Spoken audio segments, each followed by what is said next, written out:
presenting by Deep Music।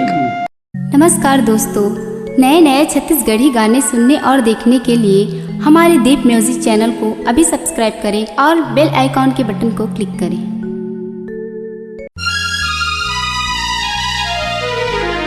कतका दिन के बाद मिले हम, मिलन होई से आज।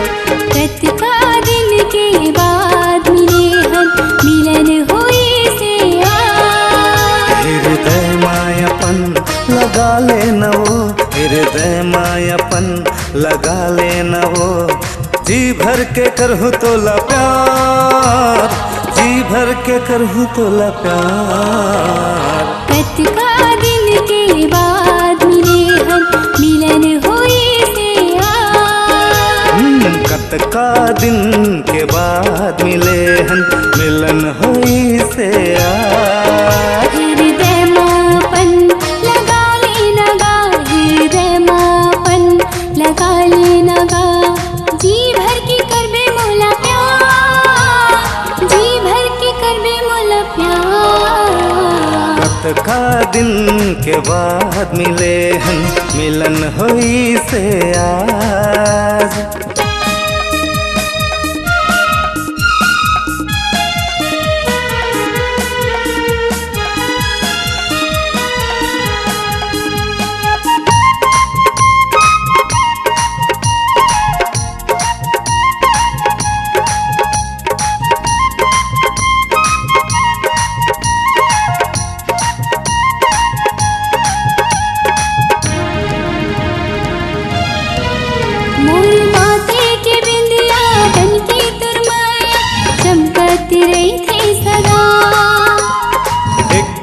देख ले तैहा मोलाता, जिए के आगे मजा।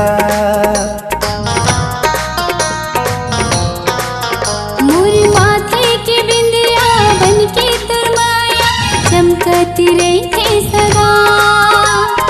एक कनी देख ले तैहा मोलाता, जिए के आगे मजा।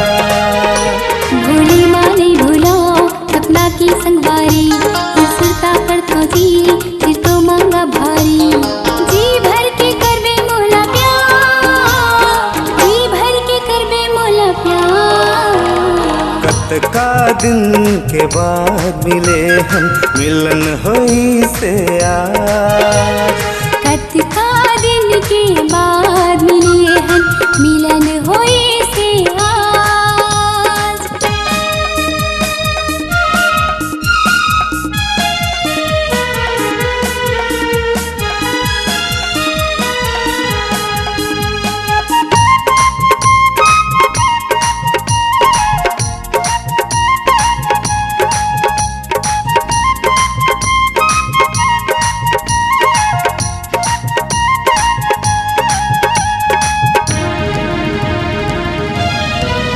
तोर माया के चिन्ह चांदी के मुंदरी, रखे हवा में संभाल के।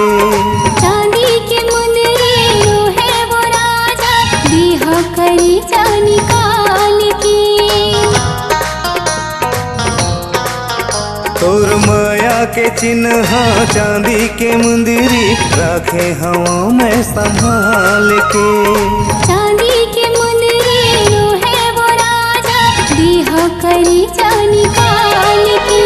तोर पाम कभजी झनकाटा लगवो, तोर दुख बिरहा मोर बाटा लगवो। जी भर के करहूँ तोला प्यार, जी भर के करहूँ तोला प्यार।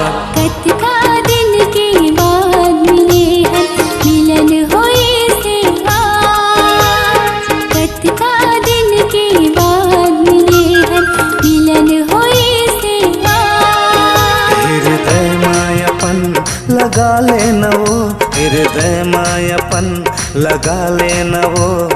जी भर के करहूँ तोला प्यार, जी भर के करहूँ तोला प्यार। कतका दिन के बाद मिले हम, मिलन होई से आज। कतका दिन के बाद मिले हम, मिलन होई से आज। कतका दिन के बाद मिले हैं, मिलन होई से आज। कतका दिन के बाद मिले हैं, मिलन होई से आज।